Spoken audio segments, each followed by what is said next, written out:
In 1977, Colleen Stan was kidnapped by Cameron Hooker, a violent sexual sadist. His goal was to have a perfect slave. For nearly 7 years, he kept her in a coffin-sized box, abusing and relentlessly torturing her. He was 6'3". He is putting his whole strength into pulling this chain, and I just thought, I'm gonna die, I can't breathe.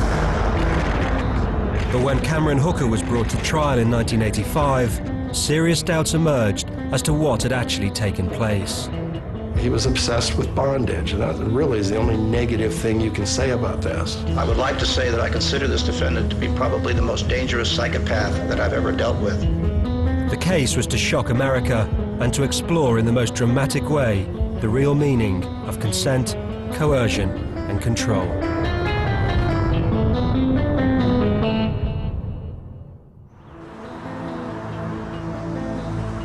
Red Bluff, a small American town in Northern California. It was once famous for its cowboys, but these days it's like the town where time stood still. Nothing much happens here. Most people, like the freight trains and the interstate highway, simply pass through. In May 1977, a young woman called Colleen Stan was hitchhiking through town. Colleen was on a 400-mile journey across California to see her friend. She was an experienced hitchhiker. Well, I had hitchhiked around town before and never had any problems. And this was in the 70s, and there were quite a few people that hitchhiked then. She was standing on this junction of Highway 5 on the outskirts of Red Bluff. Being safety conscious, she'd already turned down 2 lifts. But she was now about to encounter a ride that would change her life forever. This little Dodge Colt, it was blue, like cobalt blue, pulled over, and here was this young couple in it, and the woman was holding a little baby, about 6-7-month-old baby. And I told them, well, I'm going up to Westwood. Are you guys going up there? And they said, yeah, we'll give you a ride. Colleen had been picked up by Cameron Hooker, his wife Janice, and their 8-month-old baby. Hooker was an unassuming 23-year-old Red Bluff local, a lumberjack. He looked like he had just gotten off work. He was had greasy hair and greasy clothes, and his wife or I assumed his wife, and the baby, and I thought, well, this is great. But within minutes, Colleen was about to discover that the safest looking ride would turn out to be the most dangerous imaginable. He is looking in the rearview mirror, like, checking me out. I didn't think it was normal. I didn't want to say anything because I thought these people were gracious enough to stop and give me a ride. As they stopped at a nearby gas station, Colleen went to the bathroom. A voice in her head began telling her something was very wrong. It just said to jump out the window and run and never look back. You know, I finally just thought, this is crazy. I went out of the bathroom and went and got back in the car. That was my last chance to escape. Hooker now drove Colleen to the outskirts of town and stopped the car. His wife Janice and the baby got out, leaving Colleen alone on the back seat.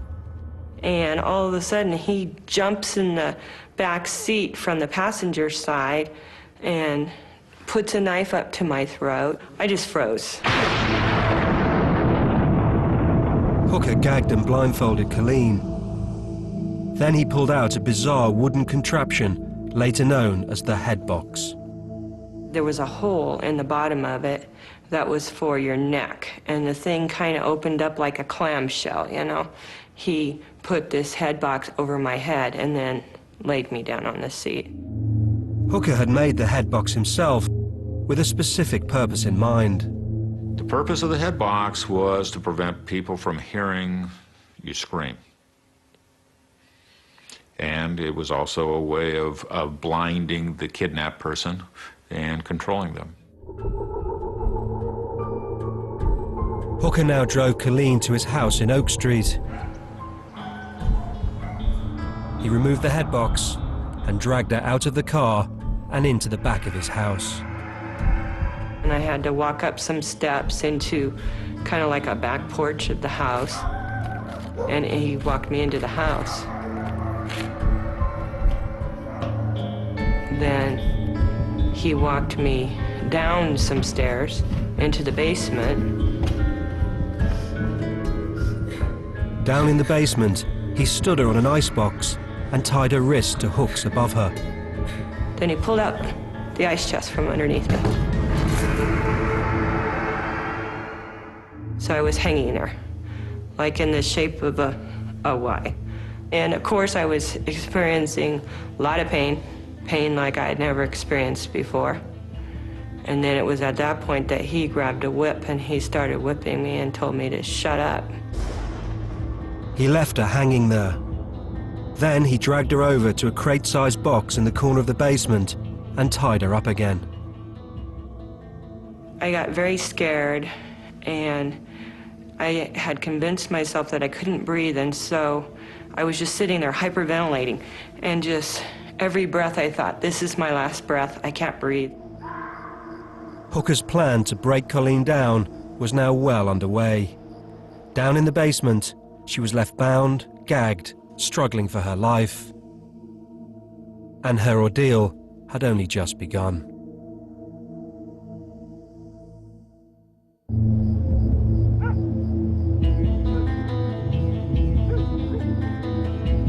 Colleen Stan had been kidnapped and held overnight in a dark basement in Red Bluff, California. Cameron Hooker, her kidnapper, had embarked on a sinister project to physically and mentally break her down. The next morning, he placed her on his homemade torture rack. He tied my ankles one to each corner on the bottom and put my wrists one to each corner on the top and left me there for the day. I didn't understand what was going on, who these people were, or why they were doing these things to me. As Colleen was being tortured in Red Bluff, 600 miles south in Riverside, her family had begun to realize something serious had gone wrong. She never, ever didn't make contact with us. And we knew that when she didn't call, something was really wrong.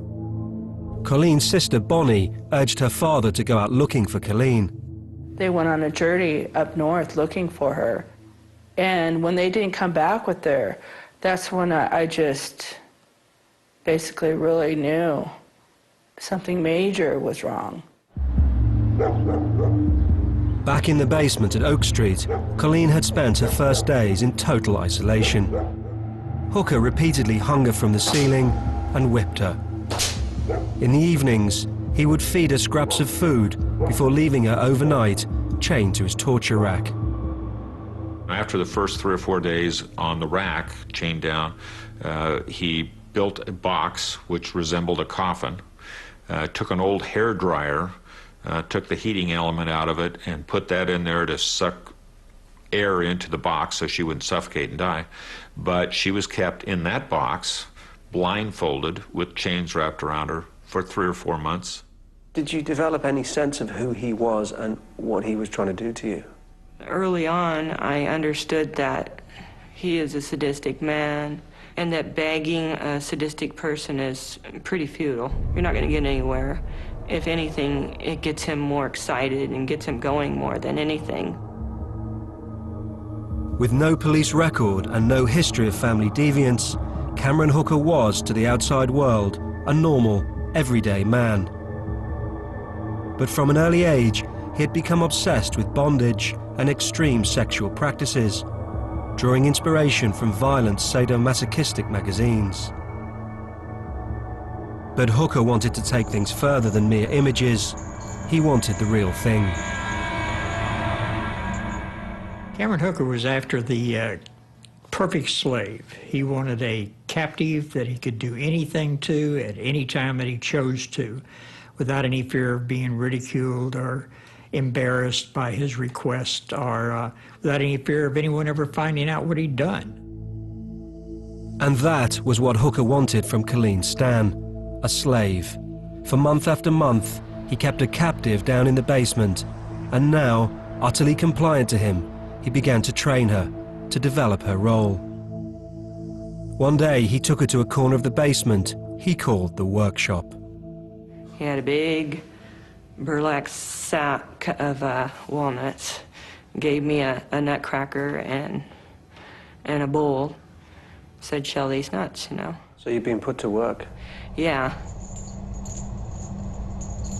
Almost 8 months after he had kidnapped her on the highway, Hooker now decided the time had come to formalize Colleen's status as his slave. One night, he went down into the basement and presented her with a contract. I read through the contract, and I was very upset. I was shaking and crying, and pretty much it said, you know, that I was signing over my body and soul to him. It was to be a defining moment of her captivity. She was told the almost unbelievable story that by signing the contract, she was to be registered with a powerful network of male slave owners. They operated throughout America and were known as the Company. Remember, Colleen is told about the company after she'd been in captivity for a year.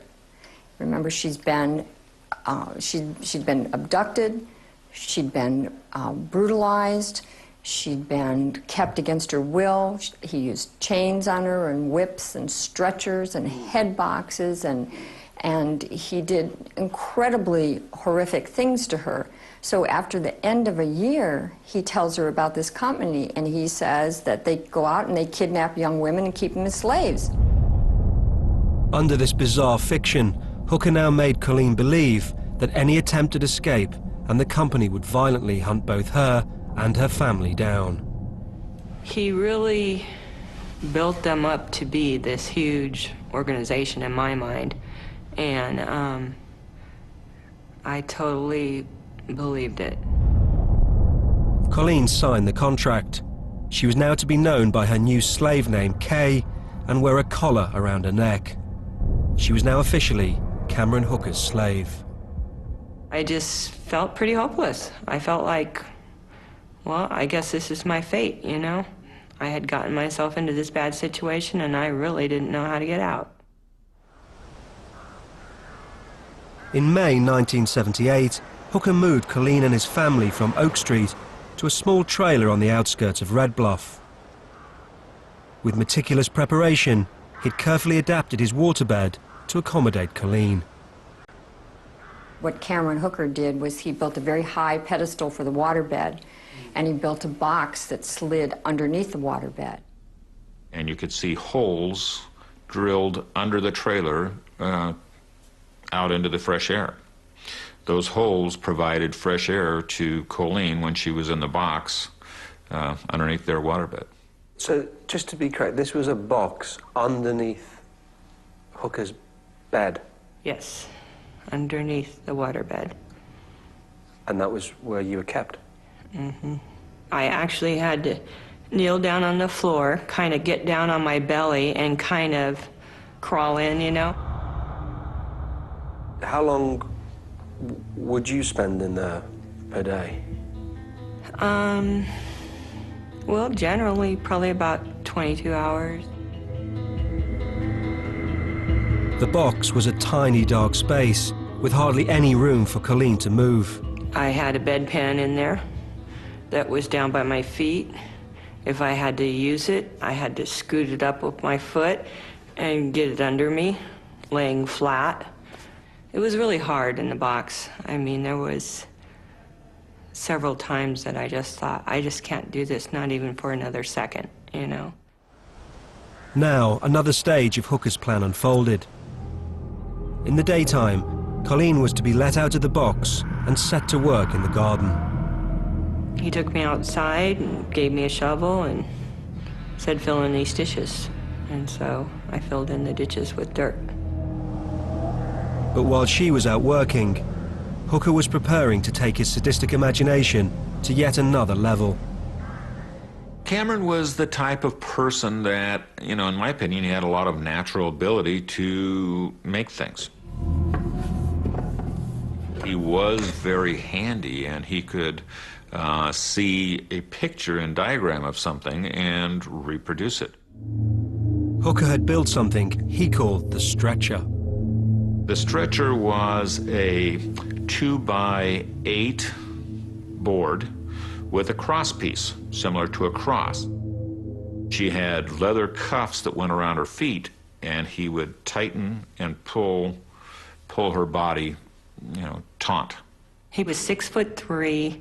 He probably weighed 200 or more pounds, and he is putting his whole strength into pulling this chain, and I was just pulled so tight, and I could not breathe, and my breaths were getting shallower and shallower, and I just thought, I'm gonna die.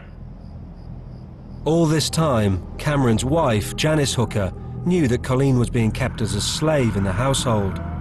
In the past, she too had been a victim of his sadism. We do know that at a very young age, she began her relationship with Cameron Hooker. We know that he was very dominant in that relationship. And we know that they struck this horrific deal. The deal was that Hooker could keep a slave to perform his bondage on, but must never have sex with her. And in return, Janice would no longer be subjected to S&M with her husband. He had to have her permission because she was going to be kept in the house, and that she would be the recipient of the whipping and the painful bondage that Janice was having to go through, and that Janice would no longer have to do that. As time wore on, Colleen's plight became more and more bizarre. In between torture and captivity in the box, her domestic chores grew. He wanted to bring her into the household. He wanted her to be able to help out around the house, and eventually, if she became a good slave, to allow her to take care of the children and to do the things that he wanted her to do. By now, Janice had a second child, and Colleen began to assume the role of family nanny. He let me start watching the children while they were away at work. I cleaned house and did dishes and all those kind of things. I did some of the cooking. Hooker now allowed Colleen little freedoms. She was even allowed to go out of the trailer, jogging. She was allowed certain liberties, and one of those liberties was to be able to go jogging. And he would time her, and he would allow her different amounts of time to go jogging and run back and forth. Why didn't you just run away? Because I truly believed in the company. He had implied that, there were other members of the company living in the area, like in the neighborhood, and basically they told me, go ahead. But Colleen's little freedoms concealed yet another awful stage of her ordeal. While Janice was out working in Red Bluff, Hooker was breaking the deal he'd made with her and was sexually abusing Colleen. Every time he sexually assaulted me, I would bleed because, of course, it wasn't like having normal sex. I was not ready for it. And one time he sodomized me. But thank God that only occurred one time. By 1980, 3 years after the kidnap, Hooker's confidence was growing. With Colleen fully trained up as his slave, he now began to really test the limits of his control over her. One day, he announced that he was going to let her phone home. He drove her into Red Bluff to make the call. He was standing right there with his hand on the receiver, If you say anything, I don't want you to say, I'm cutting off the phone, and then you're going to pay. You're going to be in trouble. Colleen had not been in contact with her family for more than 3 years. I phoned, and my sister Bonnie answered the phone. I don't think she recognized my voice at first. There was a pause. I said, hello. And then I heard a voice. It sounded from a distance because it was long distance. And it was her. It was my sister. So she was very excited. He only let me speak to her for maybe 2 minutes. But she didn't sound like she was okay over the phone. She was upset. She was not just her regular self. Soon afterwards, he was to announce something extraordinary. Colleen was to be allowed home to visit her family. He had told me that it was kind of a precedent, but that the company had approved for me to go home and visit my family. Hooker drove Colleen 600 miles south to Riverside. On the way, he prepped her for the visit. He told me to tell my family that he was my boyfriend, that his name was Mike.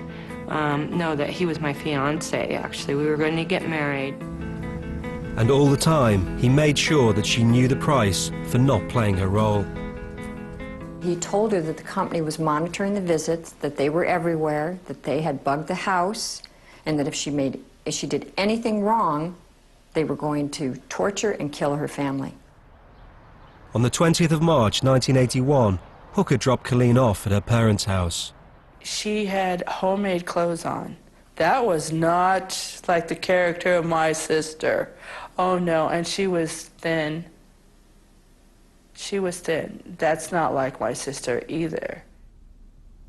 Despite the suspicions, none of her family wanted to confront Colleen. We were too scared to push her, you know, for fear that we didn't know if she was in a cult and there were people all around her, and we knew she was under stress, though, I can tell you that. I mean, it was very visible. I didn't want to push her because I was afraid if it was a cult or something, you know, that we would never hear from her again. Did you want to tell them the truth? Oh yeah, I wanted to scream it out, but I too was so afraid, you know, because I was afraid for their safety. I was afraid for my own safety, because I truly believed in the company, and I truly believed that these people were backing this guy up. Despite the fear, these pictures taken during the visit show a happy, relaxed Colleen. For the first time in 4 years, she was back with her family. I mean, on the outside, it looks like a happy family photograph. Mm-hmm. What was going on inside?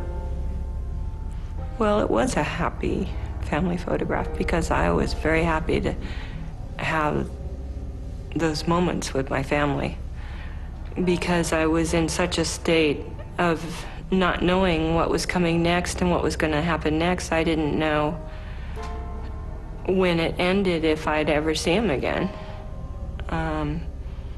So it was all very precious to me. The happiness was to be short-lived. Just 24 hours later, Colleen got a phone call.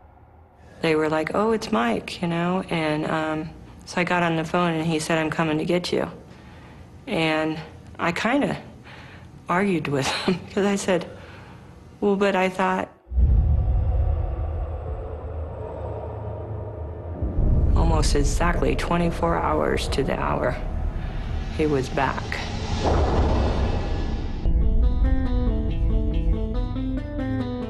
After almost 4 years of captivity, Cameron Hooker had allowed Colleen a visit home to see her family.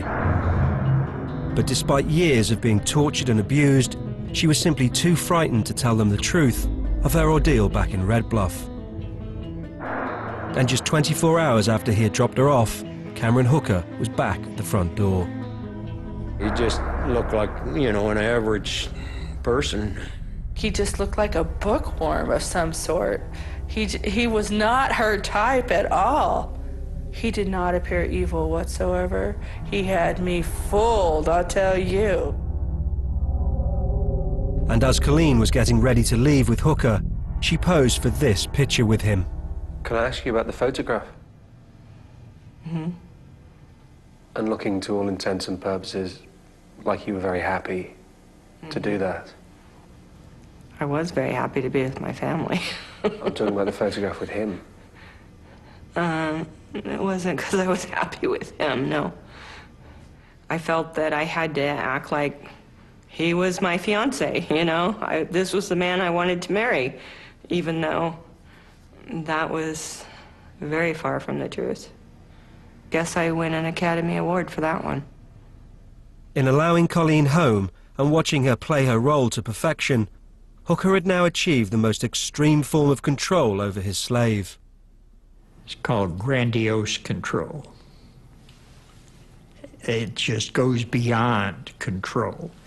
It goes to absolute control over another person when you can let them out of your sight and know that they're not going to rebel against you. And that's what Hooker did by allowing... And that's what Hooker did, by allowing her to work and to go home and visit the family. What a sense of power. Colleen now began to say her farewells. When I said goodbye to her, it broke my heart because I knew that she was going back into something that was really bad. And I wish now I would have just grabbed her and told her, you're not going anywhere, but that's hindsight now. Within minutes, the brief family visit was over, and Colleen was about to enter yet another extraordinary phase of her captivity. So I hugged and kissed everybody and told them all that I loved them, and we left. Well, unbeknownst to me, when we got back to Red Bluff, he snuck me in the house, put me in the box back under the bed, and that was pretty much where I remained for the next 3 years.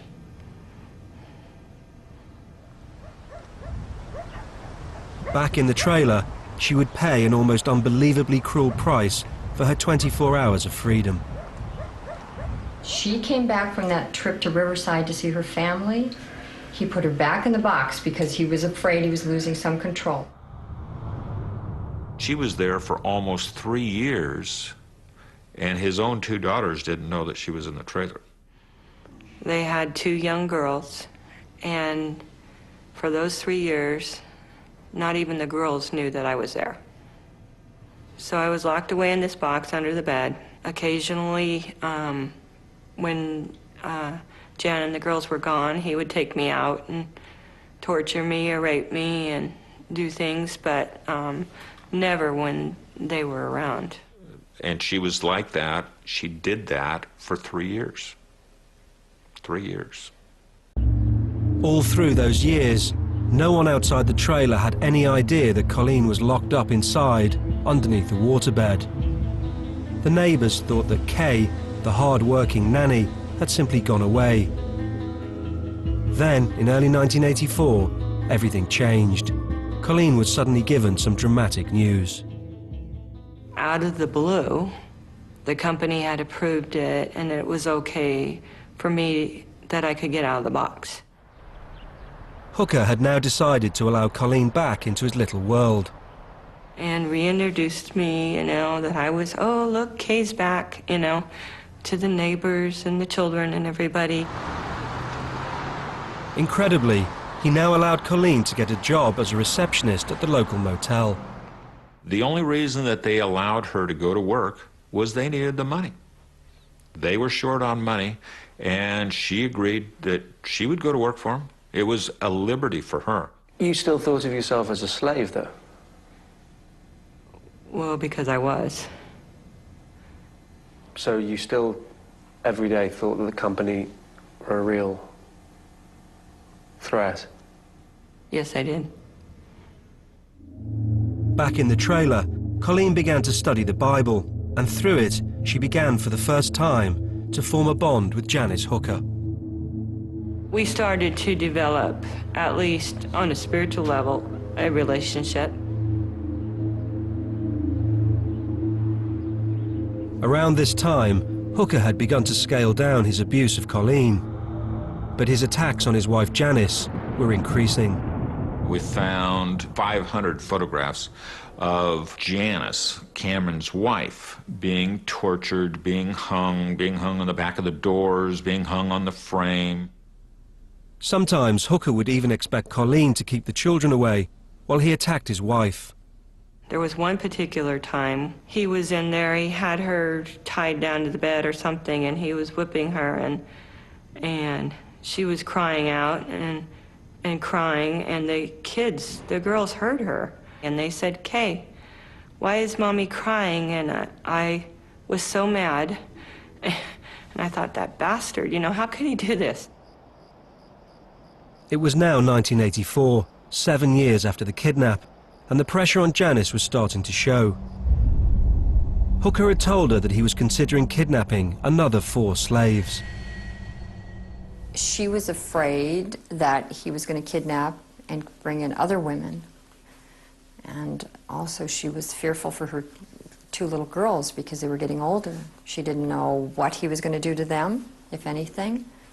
She didn't know what was going to happen when they found out. At the local church, Janice had befriended the pastor. One day she told him the truth about her husband. Appalled, he told her that she was living in sin and that she had to leave. And after 7 long years, Janice finally snapped. She came to my work one day, and she told me, "We have to get out of here." And she said, "Cameron's not in the company." It had taken just one small truth to destroy the premise on which Colleen had been living for the last 7 years. I thought, my God, how could I be so stupid? How could I have bought into this lie for all these years? And then also, of course, I was questioning, why did you wait so long to come to me with the truth? Why didn't she tell me this way back 7 years ago? Did you ask her that? No. Colleen was stunned, but she now had to decide what she was going to do next. Then, of course, I had to snap out of it because it was like, okay, now we have to come up with a plan. How are we going to get out of here and, with our lives and get away from this guy? Now free of her fear of the company, Colleen decided to head back to her family. But before she left, she felt compelled to make one final call to her captor and tormentor of 7 long years. I called him from the bus station, and he was at home, and he was pretty much crushed because his world had come falling down on him. And I told him, "I'm getting on the bus and I'm leaving, and there's nothing you can do to stop me." And he cried like a baby. And I hung up the phone, and I got on the bus, and I left. For the first time in over 7 years, I was in control of my life again. Soon the police were called to Hooker's trailer. He had destroyed most of the torture equipment, but some remained. We located hooks mounted on the ceiling inside the trailer that the frame, which was used to torture Colleen, was attached to. It was shocking stuff, but not enough to indict Hooker. Then Al Shamlin discovered 2 rolls of undeveloped film hidden in the trailer. They contained the vital evidence, images of the rack, the contract, and crucially, of Colleen being hung on his wooden frame. Hooker was arrested, and in November 1984, 8 years after kidnapping Colleen, he was finally brought to trial. He was charged with 17 counts of rape and sodomy. And as Colleen took her place in the courtroom, she faced her one-time captor for the first time since her nightmare had ended. Here he's sitting like 10 feet in front of me with this smirk on his face the whole time, like, I'm going to get off and then I'm coming to get you. Chief Prosecutor Christine McGuire opened the trial by dramatically unveiling the range of equipment that he had used on Colleen. It is a doubled box. It was located in one of the yellow outbuildings. It just literally goes over your head and then closes up. There was the stretcher, the chains, and the handcuffs. And Maguire had built a replica of the most shocking evidence of all, the box beneath the bed. We found the box that had been under the bed, and we reconstructed it, and we placed it in the middle of the courtroom, and it sat there day after day after day. But while Hooker was being portrayed in court as an evil criminal, to members of the jury, he came over as just a regular Joe. Cameron seemed meek and like mild, just seemed like a country boy. He just sat there and he didn't look like this strong, evil man. And in defense lawyer Roland Papendick, Hooker had found someone who really believed in him. Do I like Cameron Hooker? Yes, I do. He didn't swear, he didn't drink, he didn't do drugs, went to work every day, raised a family. He was obsessed with bondage, and that really is the only negative thing you can say about this. Hooker's defense was straightforward. The defense was that Colleen Stan was an adult and that she had the capacity to form the mental state of consent. Put simply, Hooker admitted to kidnapping Colleen, but maintained that the sex with her wasn't rape, but consensual. You can't have consensual sex with a slave. It's impossible. Why not? Because that person is your slave. She's there against her will. Just the mere act of having sex with her when she's there against her will is a crime. But Papendick argued that Colleen had many chances to escape.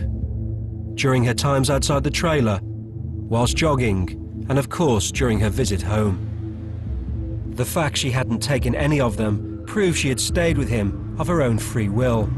The company was just a figment of her imagination. So I think sometimes things get embellished. The defense's assertion that Colleen is effectively lying. Exaggerating, definitely. She believed that his father was a member of the company, that his brother was a member of the company. She believed that the neighbors down the street were a member of the company. She believed that the company was everywhere. And she believed that if she left, then the company would hunt her down and kill her. As unbelievable as it sounds, in my mind, I totally believed all these things. If someone doesn't believe it and they think this is all hogwash, they're free to believe that. But as Colleen maintained that her belief in the existence of the company was true, Papendick presented his most shocking evidence. An astonishing series of letters written by Colleen to Hooker in which she declared her undying love for her supposed captor. The letters were to stun the courtroom and to turn the whole trial on its head.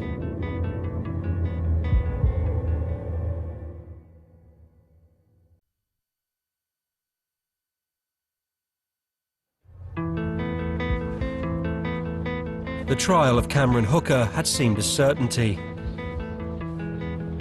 But the disclosure of Colleen's love letters to him had shocked the prosecution and turned the whole case on its head. When they brought the love letters into it, I remember questioning that maybe she did seem to fall in love with him and she did want a life with him and that she did want to stay with him. The letters had cast serious doubts on the credibility of Colleen's story. If she really had been so abused, how could she possibly have written such affectionate words to her captor? I love you more than words could ever say. Kay, you fill my life with happiness and love. I pray that happiness and love will never end. Love, Kay. Do you remember writing that? I remember he took me into the back bathroom and he chained me to the toilet. He gave me a big pad of paper and a pen, and he said to write him a love letter, and so I did. If you really think about all of that, you know, would a free and willing person have to be chained to the toilet and given these things and told what to write? I think not. Revealingly, Colleen had signed the letters under her slave name. She didn't sign it Colleen. She signed it with her slave name, which was just the letter K. Now, what kind of card is that?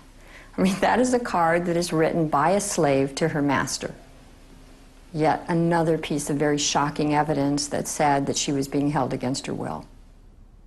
But even if Colleen had been under pressure to write the letters, it was clear that she had also formed some kind of a bond with Cameron Hooker.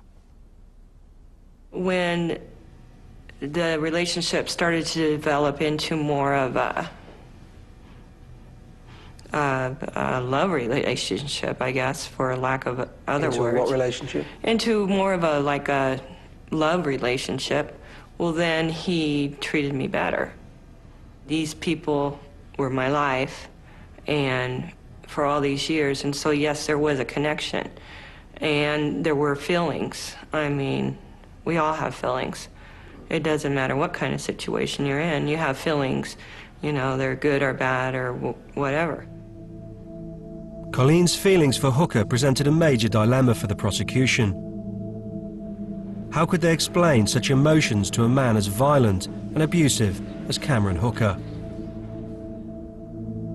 Christine McGuire called in captivity expert Dr. Chris Hatcher, who explained to the court how in kidnapping Colleen, Hooker had actually carried out a textbook abduction.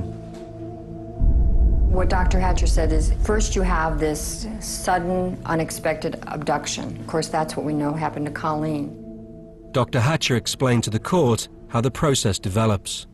You degrade them, you torture them, you remove them from society, you remove all sense of day and night, all sense of weeks and years, and you do all these incredible things to them, so you get them to the point where you're actually able to break them. And that's what Cameron Hooker did. He broke Colleen's will. And once he'd done that, she adopted the classic behavior of the master-slave relationship. She tried to please him, and showing love was a way of doing that. The more love I showed towards him, the better he treated me. She didn't have the kind of love two people should have for one another. It wasn't that kind of a love. It was just the attachment that comes with proximity under horrific conditions, dependency. It was a very unhealthy kind of love. And it was more a love of necessity, you know, because this man was holding my life in his hands. For Colleen, showing her love was nothing less than a way of surviving. So I think the love was more that I was just grateful that I still had my life, because that was the only thing I still had. I didn't have my freedom. I have videotapes of victims with their captors. I have audio tapes of other victims with their captors, and I can tell you they worked very, very hard to, quote, please, end quote, their captor. Verbally, sexually, physically. They worked very hard. Why? They want to live. After 5 weeks, the jury was sent out to make their decision. I think everybody felt that he was, guilty of it. It was only the question of Colleen falling in love with him, if there was a period of time where she willingly stayed. At the center of the jury's deliberations was whether Hooker really had exerted control over Colleen during her whole time with him. And basically it ended up, we felt she was under his control the entire 7.5 years. And were they unanimous decisions? Yes. Cameron Hooker was found guilty and sentenced to 104 years in jail. I would like to say that I consider this defendant to be probably the most dangerous psychopath that I've ever dealt with, if for no other reason that he appears to be exactly the opposite of what he is. There was absolutely no remorse. There was just no sense of the horror that he had done to another person. Colleen had finally received justice, but Hooker had one final parting shot as she watched him led to the cells. He was not smirking, he was not smiling, he was looking like it was the end for him. He did blurt out in the courtroom, "I should have killed her," because he knows dead people don't talk.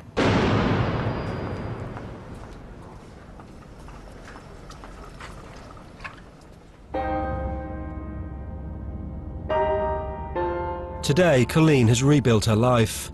She lives in Northern California and has a 20-year-old daughter. She works as an advocate, helping women who've suffered sexual and domestic abuse. And despite all that's happened to her, she sees herself as a survivor. Well, you know, I chose life. I chose life, and I chose to try to pick out the positive things and go with that and not be destroyed by all this. And so that's what I've done.